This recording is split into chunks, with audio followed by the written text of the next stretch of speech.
In this video, Dr. Jordan Peterson breaks down what type of jobs are good for you depending on your level of IQ. What sort of IQ do you need for what kind of job? This was derived from a company called Wonderlic, and Wonderlic does employment testing. Psychologists usually don't use the Wonderlic test. It's a relatively short IQ test. And it's a good test. I think psychologists don't use it because it was developed commercially, but we tested the Wonderlic out a lot, and it has excellent psychometric properties. It's a very good IQ test. It probably errs a little bit in testing crystallized IQ rather than fluid IQ, but we won't argue about that for the time being. All right, so if you have an IQ from 116 to 130, that puts you in the 86th to 95th percentile. Right, so that means you're minimally, if there were 8 people in a room, on average, you'd be the smartest person. Okay. I should tell you, just so you know, that if you're a state college student, we use the US as an example, because there's more differentiation between the American universities in terms of quality than there is the Canadian universities. If you're in an average American post-secondary institution, your IQ is 115. And so, you know, you think, that's not all that bright. But that's brighter than 7 out of 8 people in the general population. And so there are as many people, if you look at the North American distribution. So you have the 50th percentile in the middle of the normal distribution, you have the 85th percentile here, and you have the 15th percentile here. So about 70% of people fall between the 15th and the 85th percentile. All right. At the 15th percentile, you're not really very literate. And so what that means is that in the United States, there's just as many people who aren't literate as there are people who are in college. And what I would mean by literate is not so much like, here's a bare bones definition of literate. You can follow written instructions. And so what that means is it's kind of a twofold issue, right? You can make out the words and the phrases and the sentences, but then you can translate them into actual action. You can use them as information. And at 85, you're going to have not a very good time doing that. And so when you're wondering things about the way society is structured and why people, you know, don't necessarily make the most intellectually sophisticated choices, one thing that's very much worth remembering is that there's just as many people who are functionally illiterate in North America as there are people who are in, you know, tier 1 colleges. It's quite shocking.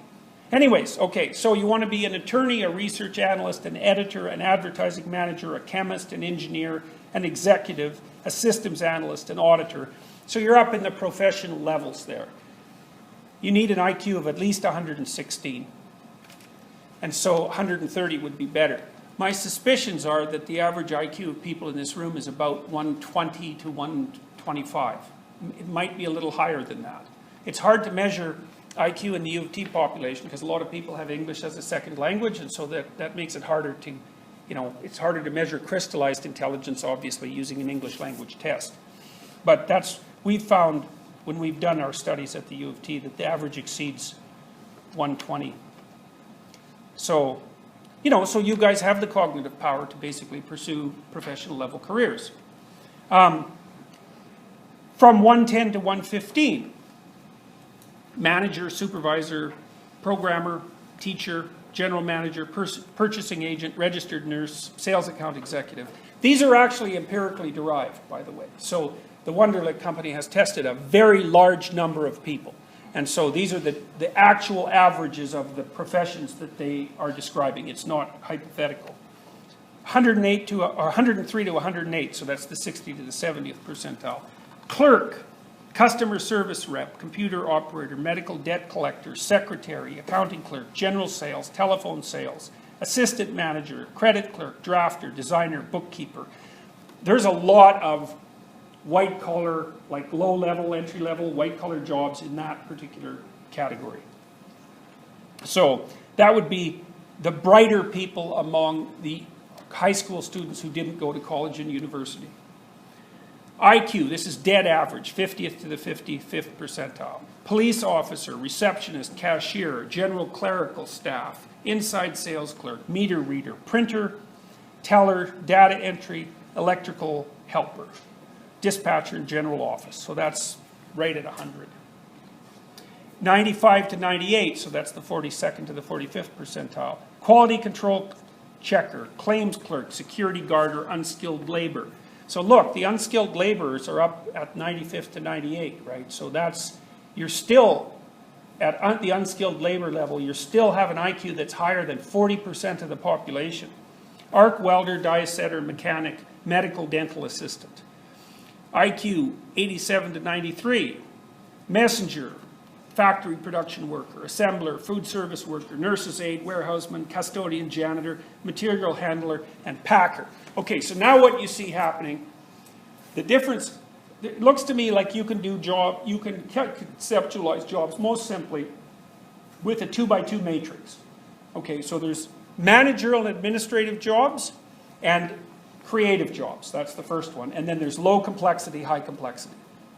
And so what you're starting to fall into at the 21st to the 37th percentile, so that's still 1 person in 3, are low complexity managerial jobs. And so what I mean by that is that if you're in a low complexity job, imagine you're responsible for 30 things. But roughly speaking, it's the same 30 things all the time, and roughly speaking, they have to be taken care of the same way each time. So you have a finite domain of responsibility, and you can master it. And IQ will predict how fast you master it. But once you master it, it won't predict how well you do.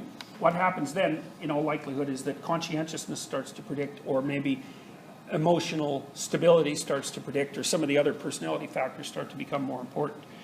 So, but at 87 to 93, you're down at the level of custodian and janitor. And then that's that.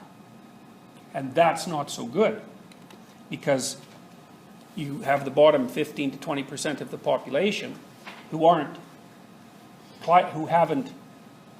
don't have a cognitive ability at that level. And so one of the things that you're going to hear a lot about as you get older is reasons for unemployment. And one of the prime reasons for unemployment in the future is increasingly going to be that there is just nothing for someone of that level of intelligence to do. And this is partly why people hate IQ, because you think that is a nasty, nasty thing to conclude.